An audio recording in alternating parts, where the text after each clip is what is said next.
difícil. Estoy con un profesor en la mesa. ¡Wow! Estimado profesor Jesús Huerta de Soto, bienvenido. Muchas gracias por la invitación y para mí es un honor, pues creo que fue de presidencia, insistieron, hombre, aunque no acepta usted nunca entrevistas, ya que viene a Argentina, y me dieron a elegir, me sugirieron varios y yo elegí el horario que me venía menos mal, que era por la tarde. Y dije, con Cristina Pérez, no la conocía, pero bueno, estoy encantado de estar aquí y saludo a todos los que me están viendo. Bueno, yo venía insistiendo ya creo que desde hace 1 año y medio que usted me mandó estos libros, pero la noticia es que algunos los he leído. Hombre, eso ya es, vamos, casi una penitencia. ¿Me lo va a firmar a este? Sí, sí, encantado, perfecto. Claro. Estos cuadernillos que también les presté atención, ¿de acá sale el nombre del partido del presidente? Bueno, sí, eso es una coincidencia, ¿eh? Es que lo publica la Fundación Avance, que es una de las fundaciones libertarias en Madrid, y por tanto coincide el cuadernillo con el nombre. Pero sí que es una curiosa casualidad, ¿eh? Cuadernos para el avance de la libertad, y acá sí. se llama La Libertad Avanza, el partido del presidente. Profesor, usted ha dejado definiciones muy arriesgadas, le voy a decir. Yo le voy a preguntar, le voy a pedir explicación. ¿Por qué dice que el presidente Milei está haciendo una revolución? Bueno, porque se ha producido una eclosión de las ideas de la libertad en el mundo, y esto es gracias, bueno, en primer lugar al esquema conceptual que ya está preparado, que es el de la Escuela Austriaca de Economía, pero sin duda alguna es como consecuencia del impacto que ha supuesto a nivel mundial la aparición de Javier Milei. Es que el presidente de la Nación Argentina, en todos los foros, hace un análisis de una puridad conceptual tremenda, defendiendo la libertad, y esto ha tenido un impacto. Vamos, yo nunca pensé que en vida iba a ser testigo de lo que estoy viendo. Ya el término, por ejemplo, anarcocapitalismo... ¿Lo inventó usted, como dice el presidente? Bueno, digamos que yo lo popularicé. Ajá. El término ya estaba inventado por Murray Rothbard, con el que yo traté y que fue el gran teórico de la libertad. Él, a su vez, discípulo de Ludwig von Mises. Mire.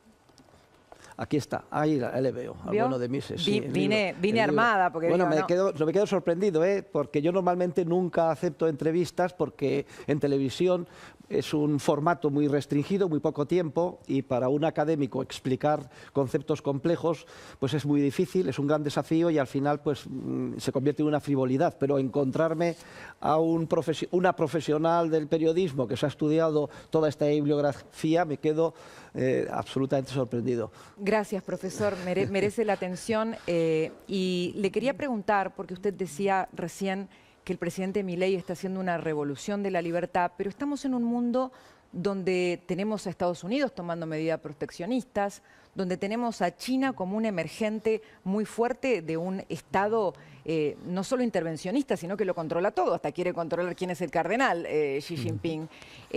¿Cómo conjugamos esto con esta aparición de Milei en el escenario y con esto que usted llama revolución? Bueno, a mí, yo estoy especializado, yo soy profesor, a mí lo que me interesan son las ideas. El presidente Milei ya ha triunfado, en el sentido de que ya ha introducido las ideas, y una vez que las ideas están ahí, pues son imparables, sobre todo con los jóvenes, es increíble. Y los jóvenes el día de mañana serán los que asumirán la responsabilidad, ¿no? Y las ideas son las que mueven el mundo, y por tanto tenemos que ser muy optimistas, porque en España utilizamos mucho el lenguaje taurino. Aquí no tienen ustedes los toros, ¿no? Decimos, no, pero somos descendientes de bueno, españoles. Pues se dice, ya está el toro en la plaza, y por tanto es imparable, el toro de las ideas. Luego, yo entiendo que a la gente normal, y aquí a ustedes, etcétera, les interesa pues la política de cada día. Claro. Sí, pero por encima de eso está la teoría, los principios morales, el conocimiento científico, y esto es lo que tenemos que ir avanzando, porque en última instancia se filtra por toda la sociedad y termina impulsando la evolución de los acontecimientos por el buen camino. Usted, me imagino que viene siguiendo la gestión económica del presidente, y que eso lo ha llevado a hacer un pronóstico para Argentina acerca de lo que viene, porque ha hecho un pronóstico muy optimista. Quería preguntarle eso. Se nota que Cristina me quiere llevar al terreno de la política argentina. Mire, Yo le deseo lo mejor a Argentina y al presidente. Sé que se ha avanzado muchísimo en un año y medio y que se ha reducido el gasto público casi un 30%, la inflación está prácticamente controlada, hay superávit. Todo esto es importante, pero que sepan que a mí lo que me interesa no es estos resultados concretos prosaicos, sino que me interesan las ideas, la teoría. Esto es lo importante, ¿eh? Usted hablaba en ese pronóstico, que es lo que a mí me llamó la atención, del caso de la Alemania de posguerra, como ejemplo de medidas de cierta disciplina y rigor económico en un país que estaba totalmente devastado, y me imagino devastado no solamente por la guerra o la situación económica, los antecedentes inflacionarios, sino también por la devastación moral, ¿no? Sí, sí, sí. Y me pareció muy interesante y le pido que nos cuente también ese caso y por qué usted hacía un paralelo. No, esto además lo pueden leer, está escrito. Ludwig Erhard publicó un libro al respecto que se titula Libertad para todos, lo explica con todo detalle. Alemania estaba arrasada, eran ruinas, y precisamente las potencias ocupantes, lideradas por Estados Unidos, aterrizaron con unos expertos que lo que aconsejaban era regulación, Estado, precios máximos, cartillas de racionamiento. Pero afortunadamente Adenauer pues nombró ministro de Economía a Erhard, que había estudiado en la Escuela Austriaca de Economía, y en contra, y sin que lo supieran, los gobernadores militares aliados, liberalizó todo de la noche al día.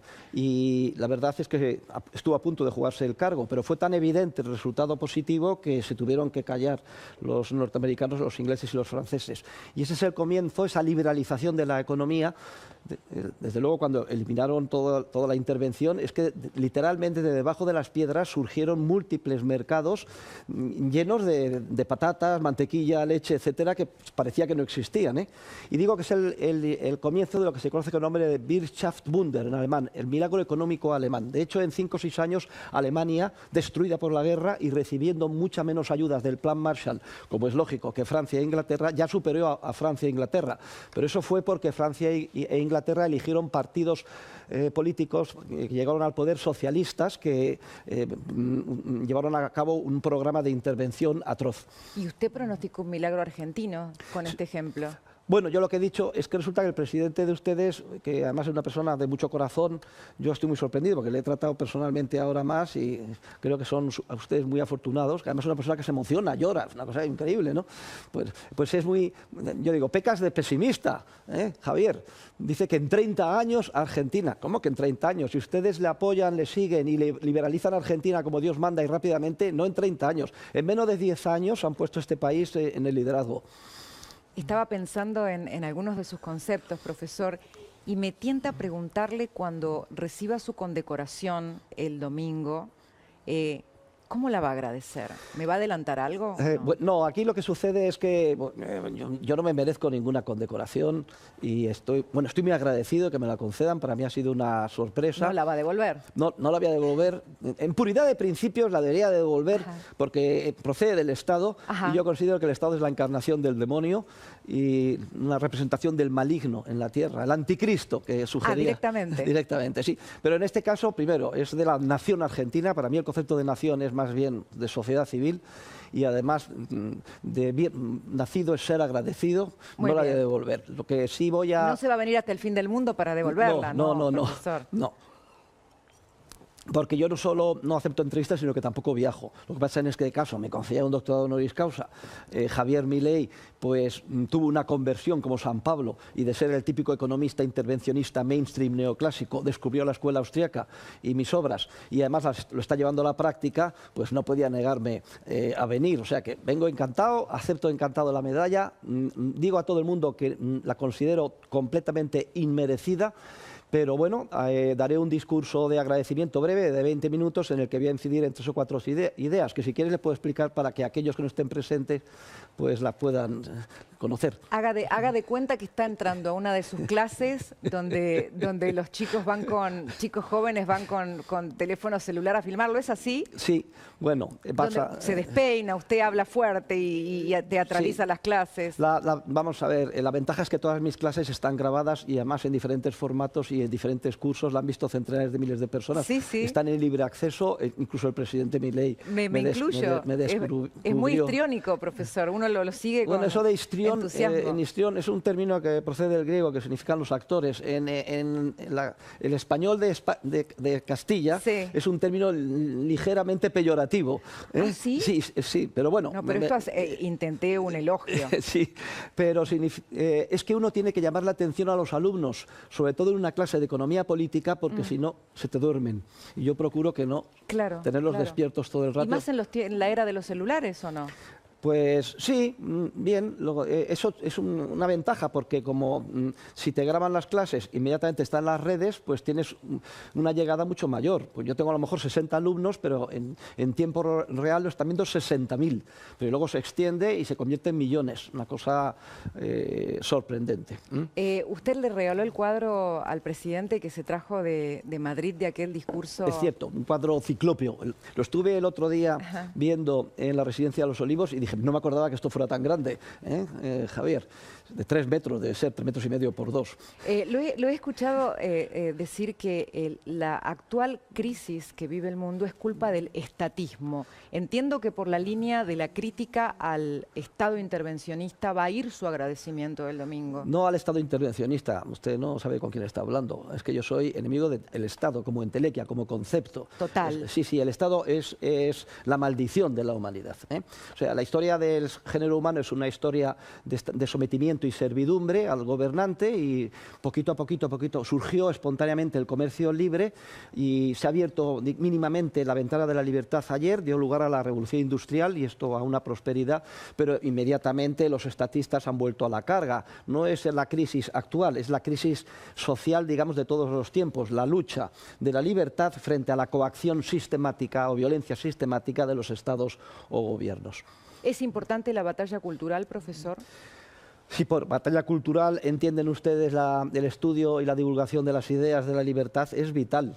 Y aquí es donde digo que ya ha triunfado el presidente Milei, porque es que ha llevado la agenda, pero a nivel mundial. Ustedes no son conscientes, quizá desde Argentina, y es normal, están más distraídos por la política del día a día, pero es que a nivel mundial, desde el discurso de Davos, la ONU, etcétera, es que en cada oportunidad el presidente Milei ha aprovechado para dar una clase científicamente muy fundamentada sobre lo que es la libertad y la necesidad que tenemos de ella. ¿Qué es la motosierra?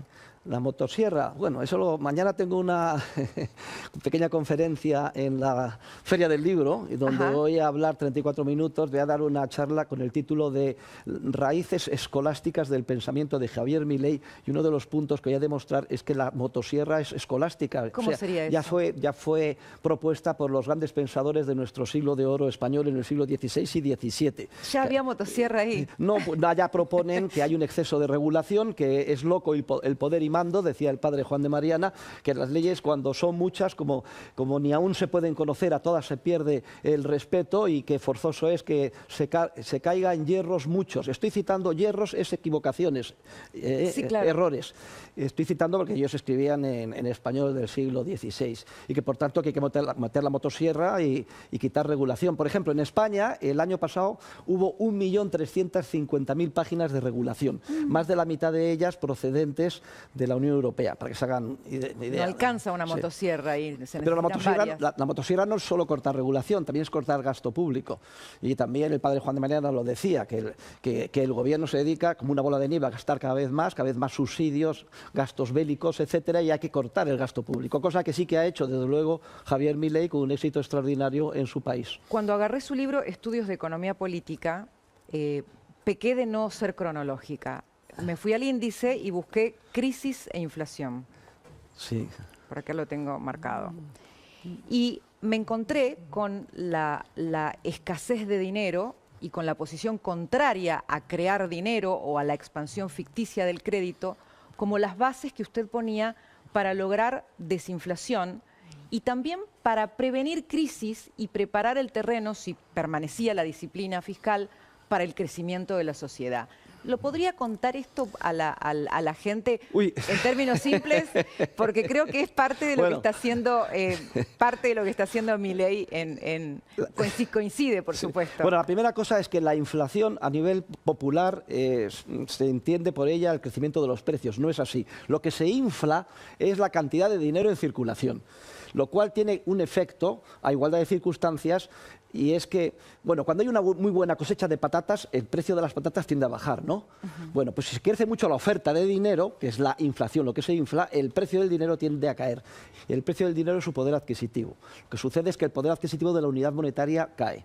Cada vez compra menos. Y entonces esto se visualiza, lo ve la ciudadanía, como un aumento de los precios nominales. No es que los precios suban, no, es que el poder adquisitivo de la unidad monetaria está cayendo como consecuencia de la inyección tremenda. ¿Y cómo se inyecta el dinero? Pues desde que se nos robó el dinero de verdad, que era el oro, y se sustituyó por papel moneda y medios fiduciarios creados por el Estado, el dinero se inyecta bien monetizando el déficit público, se gasta más por el gobierno de lo que se ingresa y se imprime dinero para pagar la diferencia, era la monetización del déficit, que es lo que ha parado el presidente Milei, y también se inyecta, que es el procedimiento tradicional, por el sistema bancario privado que opera privilegiadamente con una reserva fraccionaria. Esto también es una cuestión muy sutil, pero la gente no es consciente de que la mayor parte del dinero está creado por este procedimiento. O sea, usted deposita dinero en el banco a la vista y el banco, en vez de mantenerlo, con eso lo presta a otro e inmediatamente duplica la cantidad de dinero. El depositante, su saldo lo tiene, que es el que ha depositado en el banco, pero simultáneamente hay otra persona que lo ha recibido. Además, esto en cadena. De hecho, en todos los países occidentales, las 9/10 partes del dinero creado son por este procedimiento. O dicho de otra forma, solo una 10ª parte del dinero está materializado en papel moneda y moneda fraccionaria, papel. Pero el resto es todo asientos contables creados por la nada de la banca. Y por eso esta mecánica de la escasez del dinero debería funcionar para la desinflación. Bueno, por esto, una vez que sea... Esto ya es para nota, le voy a poner a usted sobre excelente matrícula de honor. Una vez que ya se ha eliminado la creación monetaria vía monetizar el déficit, el siguiente paso es impedir que la banca genere de la nada dinero, lo cual exige establecer un coeficiente de caja del 100% para los depósitos a la vista y equivalentes, con lo cual ya los bancos no pueden crear de la nada dinero. Se tienen que limitar a ser meros intermediarios financieros, es decir, prestar lo que se les haya prestado a ellos. Esos depósitos a plazo, pero que sean a plazo de verdad, no depósitos a la vista. Profesor, ¿sabe que en una de las notas que... Nunca pensé que en directo íbamos a dar una clase de teoría monetaria y bancaria como la que esta distinguida señora me está forzando a dar. Choque los 5, como se dice. Bueno. Profesor, leí por ahí que en su análisis de la caída del Imperio Romano, usted habla de la inflación y del populismo. Parece que Roma tenía problemas parecidos a la Argentina. ¿Cuál es su reflexión sobre el populismo? Es que esto se repite, pero no solo en Roma, en Grecia, etcétera. Es decir, que el Estado cada vez creció más. En Roma se dedicó a subsidios, panem et circenses, decía en latín, sí, pan y circo. Sí. Pues hoy sería subsidios gratis y fútbol, por decirlo de alguna manera. Claro. Y había días fastos y nefastos. Un día sí, otro no, había circos. Eso tenía un coste tremendo, ¿no? Y no solo eso, se repartía además gratis el trigo a través del proceso de la nona. Consecuencia, se arruinaron a todos los pobres productores y agricultores de Italia y todo el mundo dijo, no, yo dejo de trabajar y me voy a Roma a vivir del subsidio público. Y además me entretienen con los circos. Consecuencia, un gasto público creciente, no tenían para pagar. ¿Qué es lo que hicieron? Envilecieron la moneda, quitaron metal precioso de la moneda, multiplicaron la cantidad de dinero, los precios se dispararon y ya a partir del decreto de Diocleciano, ¿cómo reaccionaron? Con controles de precios, regulación. Y ese fue el principio del fin del Imperio Romano. Que Roma, que era una especie de mercado común de lo más próspero, se suicidó literalmente. Y los bárbaros lo único que hicieron fue ocupar los restos. De hecho, hay documentación en España curiosa que demuestra que los españoles estaban deseando que llegaran los bárbaros, preferían ser formalmente esclavos de los bárbaros que seguir siendo ciudadanos romanos bajo la bota opresora del recaudador de impuestos del Estado. Oiga, además, no solo teoría económica, una clase de historia increíble. Impresionante. Profesor, ¿cómo fue para usted en lo emocional el encuentro con su discípulo, pero ya como presidente? Bueno, el principal shock emocional ha sido el otro día, porque yo no di ninguna entrevista. Luego me piden, por favor, que aproveche el viaje, acepto la suya. Luego, entre medias, justo la semana antes de venir, que no, que vaya a otra cadena con otro periodista, su colega Antonio Laje. Yo, que no, que no. Adorni, cada vez más triste. Hombre, que sí, por favor, que no, que no. Y digo que no. Y al final, pues como ha habido esta circunstancia imprevista del fallecimiento del sumo pontífice y al final se descuajeringó todo el programa, dije, bueno, no voy a ser tan egoísta, acepto. Pero todo era un montaje, porque yo empiezo ahí, no sé, lo habrán visto todos, y de golpe y sopetón apareció el presidente Milei. Claro. Y ahora entiendo por qué querían hacer ese montaje ahí, por lo que fuera, no lo sé. Pero bueno, estoy encantado, muy agradecido. Claro, no se esperaba usted que le cayera el de ninguna manera, a mí me presidente dijeron 7 minutos, 8, yo ya estaba pensando de manera sintética. Bueno, entonces le agradezco por haberme elegido a mí. Bueno, claro, Claro. pues la elegí, pero Muy bien. Pero fue, Eligió bien. No la conocía, pero me Eligió parece, estoy bien. encantado. Profesor, usted habla de los impuestos de una manera muy particular que quiero tomar sus palabras, Sí. porque viene de Chile, donde Sí. estuvo con otro político que también ofrece ideas libertarias, y habla de los impuestos cuando no se establecen con el consenso de la gente como una forma de la tiranía. Sí. Exacto. Bueno, los impuestos son un robo. Vienen en Roma, en latín, al impuesto se llamaba coactio, coactionis, coacción. Son un robo porque se obtienen de manera violenta. Hay una serie de teorías. Los escolásticos del siglo de oro, encabezados por Juan de Mariana, exigían que los impuestos fueran aceptados por los ciudadanos. Y en el caso de la inflación es un impuesto, además el impuesto peor de todos, el que más daño hace a los más pobres, vulnerables Claro. y desvalidos. Un ¿Qué le impuesto parece? terrible, la inflación, ¿no? Imagine si lo sabemos, que Claro. venimos de estar ahí en el récord, en el top. Pero aparte de ser un impuesto que es muy perjudicial, resulta que es un impuesto que no es votado por nadie. Entonces los escolásticos establecieron que aquellos impuestos que se establecen y que no han sido aceptados por los ciudadanos son un acto de tiranía. Y Juan de Mariana, que desarrolla la teoría del tiranicidio, llega a la conclusión no solo que se puede, sino que además se debe asesinar, y es lícito, al tirano. Consecuencia, todo aquel que participe en la monetización del déficit público generando inflación, según los escolásticos de nuestro siglo de oro, que eran catedráticos de teología, etcétera, deberían de ser degollados. El presidente Milei es muchísimo más dulce, porque él ha propuesto que no, que sean procesados y reos de un delito imprescriptible e ingresen en prisión. Se ha avanzado mucho. A mí me parece que aquí peca de suave Milei. Bueno, ¿y usted qué consejo le ha dado? ¿Le aconseja dolarizar? ¿Le aconseja cerrar el Banco Central? Yo ¿Qué no le doy no da ningún consejo consejos? a nadie porque esto es cuestión de los políticos. Una cosa, yo me muevo en el mundo de la teoría. Lo importante es que la gente sepa, primero, que el Estado no es necesario, a pesar de que hemos nacido en un entorno estatal, se nos ha lavado el cerebro con la educación y además identificamos mucha serie de servicios que son vitales, como hospitales, carreteras, etcétera, que hoy los proporciona malamente a un coste muy alto y de manera inmoral el Estado, pero como los proporciona el Estado, de ahí deducimos, y es normal, que el Estado también es necesario. Gravísimo error. Si no existiera el Estado, tendríamos hospitales, carreteras, orden público y justicia igual, mucho mejor, más baratas y además moralmente financiadas. ¿Cómo? Bueno, esto, oiga, es que luego me dices... Mire, ni siquiera podemos saber la creatividad empresarial inmensa que se pondría en marcha para solucionar los problemas conforme fueran apareciendo. Sí que tenemos muchos indicios de cómo sería, porque sabemos cómo funciona el arbitraje, etcétera. El Estado, en primer lugar, lo que sabemos es que no es necesario. La segunda idea es que el Estado es teóricamente imposible, o mejor dicho, el estatismo, en el sentido de que el Estado no puede cumplir aquello que promete. Profesor, usted habla siempre con el optimismo de los liberales de la creatividad y la capacidad humana. ¿Desafía la capacidad y la creatividad humana el surgimiento de la Querida y de la distinguida tecnología? Cristina, perdona que te interrumpa, me has dicho liberal y yo no sé si se dice aquí, A ver. a ver si se dice aquí o no en Argentina. El liberalismo para mí es, en primer lugar, pecado, en segundo lugar, una mariconada. ¿Se dice mariconada o es muy malsonante en Argentina? No. Y además es teóricamente imposible porque lleva dentro de sí la semilla de su propia destrucción. El liberal clásico tenía como objetivo, que es muy laudatorio, controlar el poder del Estado.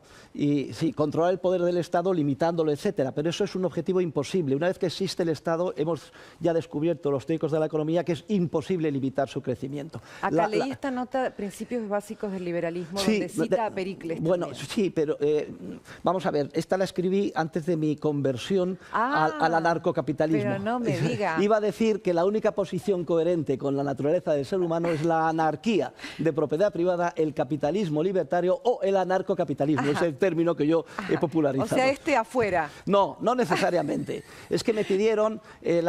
A mí me gustó, ¿eh? Con motivo del quinto centenario del descubrimiento de América, Sí. me pidieron que hiciera un artículo sintético sobre los principios del liberalismo y es este. Y está muy bueno lo que cita de Pericles, Sí. me gustó Bueno, mucho. hombre, claro. Pero cuidado con Pericles, que también era un estatista tremendo, ¿eh? ¿Con qué personaje histórico compararía a Milei? Pues esa pregunta no me la ha hecho nadie. ¿Eh? Es una cuestión curiosa. Yo creo que es de una originalidad histórica única, porque una persona que combina, porque Milei no es político de profesión, No. él es economista, que además ha descubierto la escuela austríaca y domina perfectamente todo el armazón intelectual de la teoría económica, de la concepción dinámica del mercado de los austríacos, y que luego ha decidido también dedicarse a la política, lo cual es muy difícil, porque el socialismo, o mejor dicho, el estatismo, porque aquí son igual de socialistas de los de izquierdas que los de derechas. Sí. Solo hay pequeñas diferencias de grado o dónde quieren llevar la agenda de la intervención. O sea, esto es un poco más duro, pero los mismos perros con distintos collares. Pero él se ha lanzado a la arena política para, teniendo en cuenta todas las restricciones de la realidad, modificar esto, curar al enfermo, que somos todos nosotros, de la drogadicción del Estado. ¿Saben lo difícil que es sacar de la droga a un hijo adicto? Pues mucho más difícil es sacar de la droga del estatismo a toda la ciudadanía que de alguna forma es drogodependiente de los subsidios del Estado, de las pensiones. Es que el Estado es perverso. Te da la droga, es como alguien perverso que dice, toma la heroína. Y entonces ya te hace dependiente y ya, como consecuencia de eso, ya dependes del Estado de por vida. El clientelismo. Sí, es tremendo. Luego ya una vez que eres... Y no me dijo el personaje histórico. No, Es que le estoy comentando que una persona que simultanee su conocimiento teórico y que además haya decidido inmolarse, dedicándose a la política del día a día para tratar de llevar en la buena dirección a todo un país como líder, la verdad es que en este momento no se me ocurre ningún precedente. Hay algunos políticos que yo analizo en mi artículo, El economista liberal y la política, que fueron en esa línea capaces de articular esto, como Ronald Reagan, Margaret Thatcher, por ejemplo, los que ganaron. Hay otros, en cambio, que no lo lograron, pero a mí me parece que con las peculiaridades del presidente Milei no hay ninguno. Sabe, profesor, que cuando el presidente Milei llegó al poder y contó que iba a aplicar algunas ideas de la escuela austríaca, ya incluso en su campaña, algunos economistas lo criticaban y le decían que esas ideas estaban perimidas, que eran ideas que no funcionaban en el mundo actual. ¿Usted qué responde a eso? Lo que he respondido ayer en mi discurso de agradecimiento en el doctorado honoris causa. Los que responden eso son cultivadores introducidos subrepticiamente en nuestra disciplina para crear lo que yo denomino corrientes pseudocientíficas y reaccionarias, que reaccionan frente al gran descubrimiento de la economía, que es que el orden espontáneo del mercado va solo, que la sociedad no necesita que nadie la gobierne, se autorregula solo. ¿Y cuáles son esas corrientes reaccionarias pseudocientíficas? Muy sencillas. El empirismo, el positivismo, la escuela neoclásica basada en el equilibrio, la macroeconomía y el keynesianismo y, por último, el marxismo. Lo curioso es que prácticamente este virus de reacción anticientífica que se ha introducido en nuestra disciplina ocupa el 90% de los departamentos de economía en las universidades de todo el mundo. Por cierto, no es de extrañar porque esas universidades están financiadas a su vez por el Estado y aquí lo que hay es una especie de simbiosis generalizada en la que se refuerza mutuamente. Me llamó la atención que me decía que nunca sale de España. ¿Hace cuánto no salía de España y llega aquí a Argentina? Yo, quitando que voy una vez al año a Portugal, no salgo de España. Fui a Chile hace 25 años, pero no viajo. Mire usted. No viajo porque rompe completamente mi disciplina de estudio, investigación, publicaciones y enseñanza. ¿Qué experiencia ha tenido en Buenos Aires? ¿Qué le ha impactado? ¿Cómo lo ha impactado esta ciudad? Estoy encantado en el país. ¿Ya probó asado? No estoy encantado porque es como estar en España. Por mucho que se haya criticado pues, la conquista española, etcétera, hay algo que es innegable, que tenemos un lenguaje, una cultura, nos entendemos perfectamente, aunque ustedes hablan de plata, de bancar al presidente, esto en español se dice apoyar al presidente. O sea, a la pollera la llaman falda, nosotros la llamamos falda, no se llama pollera, pero quitando esto, encantado. Y luego además se ven las iglesias y las universidades, o sea, toda la cultura, porque España pues trajo la religión, vinieron los franciscanos, creamos las primeras universidades mucho antes que los anglosajones, y la verdad es que es emocionante viajar 11.000 kilómetros y sentirse como en casa. Qué bien, qué bien.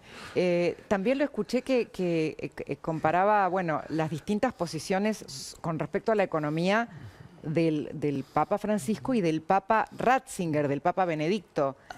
Estábamos como ante un papa más capitalista y un papa no, pero yo no quiero hablar, porque además estamos de luto y acaba de fallecer el pobre Francisco y reitero mis condolencias.